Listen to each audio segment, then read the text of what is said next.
In the dusty hills of Mapheli village, deep in Limpopo, lived a young man named Tobo.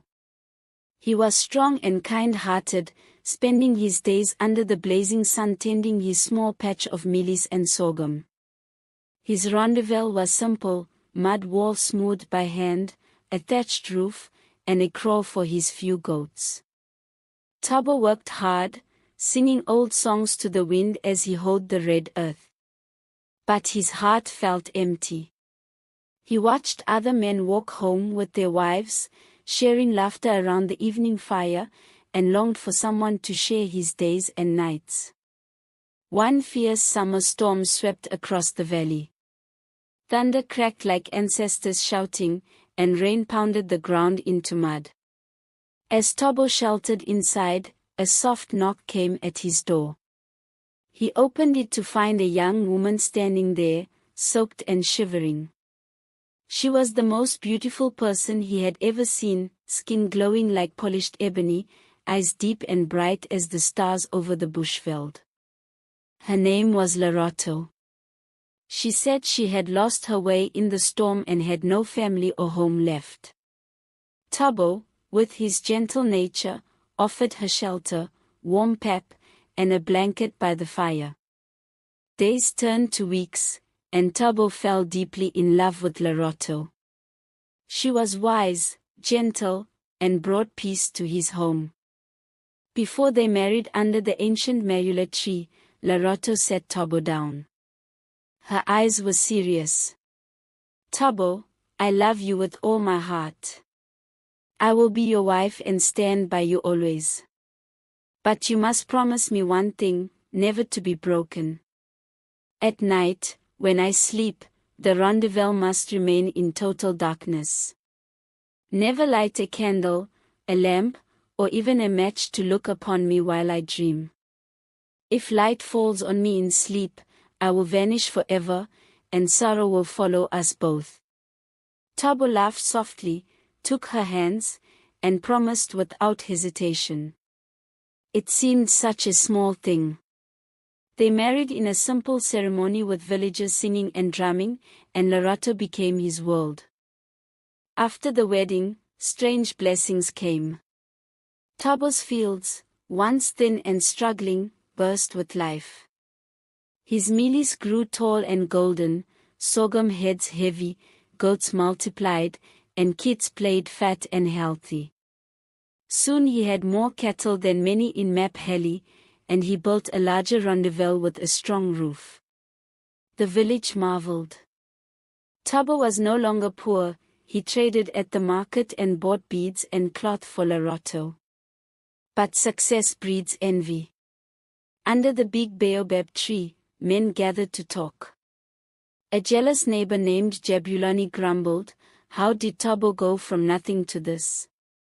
And his wife, too beautiful for this earth. She never fetches water at the river like our woman, never sweats in the fields. Perhaps she uses muti, or she is no ordinary woman." Women whispered too. Lerato never tired, her skin always smooth. One day, an elder woman asked her directly in the market, "What is your secret, Lerato? How does your husband prosper so?" Lerato smiled quietly. "Love and hard work bring blessings from the ancestors." The whispers grew louder. They reached the ears of the local chief, who lived in a grander homestead with many wives. He invited the village to a great feast to see this woman more beautiful than the moon.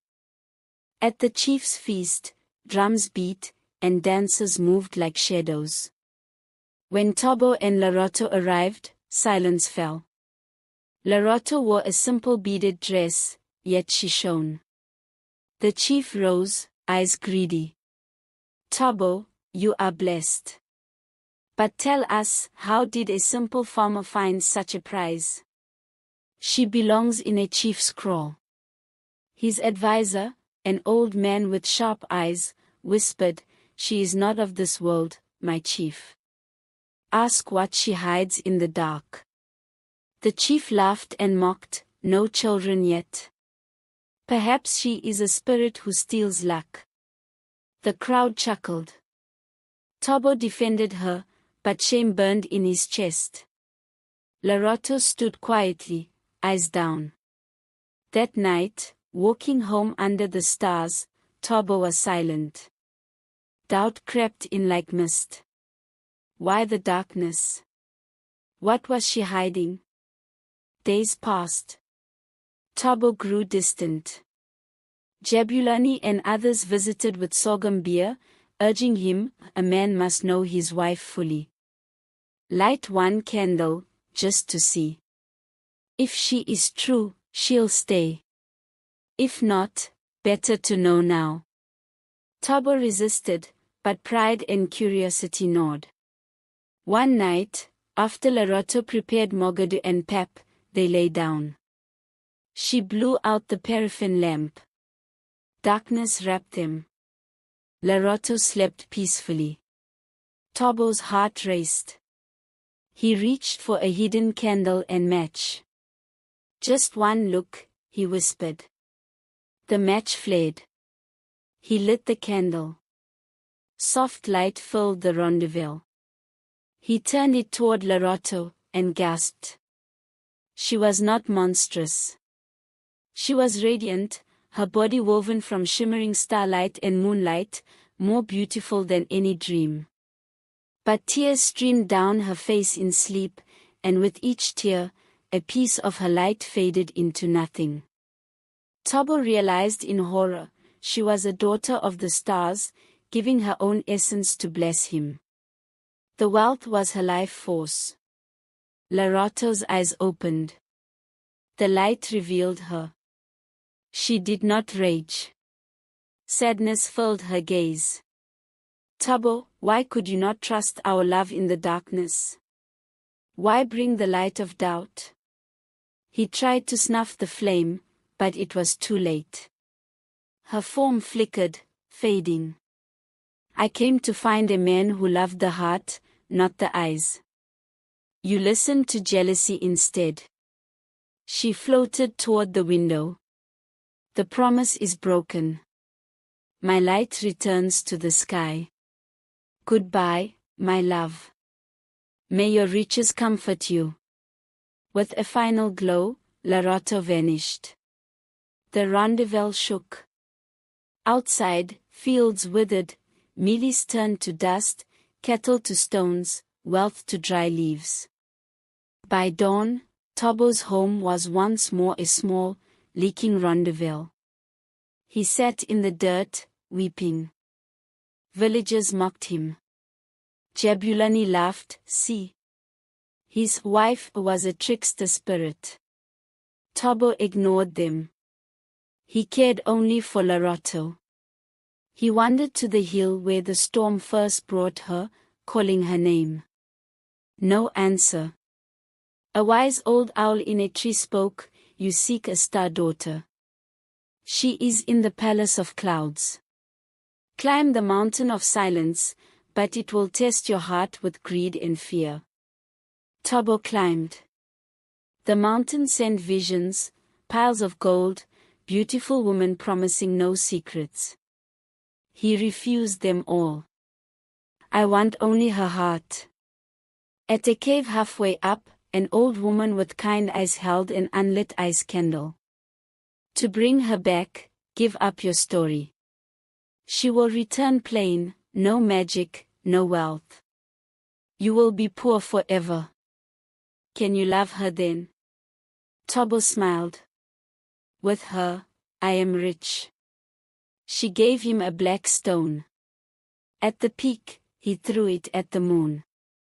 A stardust path appeared.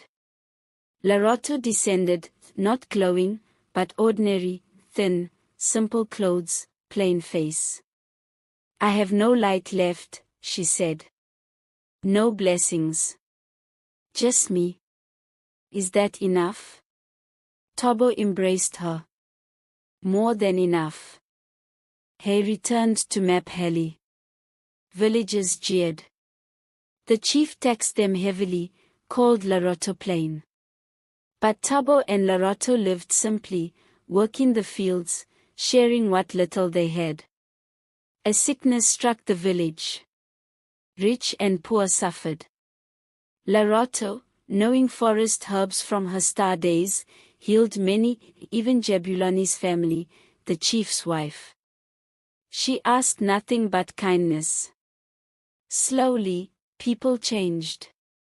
They saw her true beauty, in her hands, her heart. The chief bowed.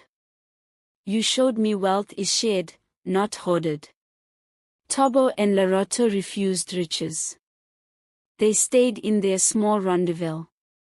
Years later, old and white-haired, they sat by the fire.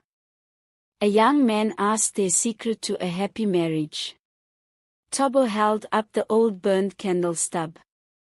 Do not light candles to expose secrets for pride. Love grows in quiet darkness, in trust. Seek not gold, but a heart that makes you feel golden even in poverty. That night, Tobo lit a candle, not to uncover, but to see the face he cherished. In the soft glow, he saw not a star, but his soulmate, wrinkles mapping their shared life. As they slept, 2 stars fell gently onto their roof. No fire, only sweet music filled the air. In the morning, their rendezvous was empty, only stardust and white feathers left. Some say they returned to the clouds. Others say they became 2 manular trees, branches entwined forever. From then on, Maphelli remembered, true beauty hides in the heart. Do not destroy happiness, proving blessings to the envious. Trust is the only light a home needs. Would you have lit the candle?